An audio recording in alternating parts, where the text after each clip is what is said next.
Meghan Markle says she wasn't treated like a black woman until she first met Prince Harry. The Duchess of Sussex latest episode of her Spotify podcast Archetypes has dropped as she interviews legendary diva Mariah Carey. She says things shifted when she started dating her 37-year-old husband back in June 2016. The podcast, which overtook usual U.S. frontrunner The Joe Rogan Experience as the #1 podcast in its first 24 hours, features the former royal in conversation with several celebrities. Speaking to songstress Mariah, the pair came together after finding their voice as mixed-race women. Mariah said, "I think for us it's so different because we're light-skinned. You're not treated as a black woman, you're not treated as a white woman, you sort of fit in between." Meghan responded, "I mean, if there's any time in my life that it's been more focused on my race, it's only once I started dating my husband. Then I started to understand what it was like to be treated like a black woman, because up until then I had been treated like a mixed woman and things really shifted." Mariah, speaking of her life growing up in the southeastern New York state, continued, "Like the whole entire neighborhood, this is very racist. No offense to anyone on Long Island who is not racist, but at that time, it was very difficult." When the couple started dating, Prince Harry was forced to issue a statement condemning the smear on the front page of a national newspaper, the racial undertones of comment pieces, and the outright sexism and racism of social media trolls and web articles.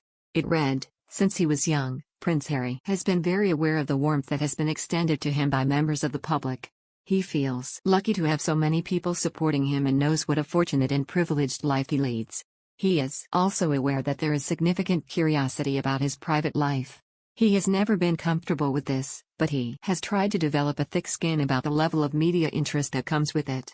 He has rarely taken formal action on the very regular publication of fictional stories that are written about him, and he has worked hard to develop a professional relationship with the media, focused on his work and the issues he cares about.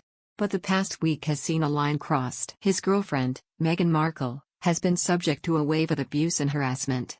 Some of this has been very public, the smear on the front page of a national newspaper, the racial undertones of comment pieces, and the outright sexism and racism of social media trolls and web article comments.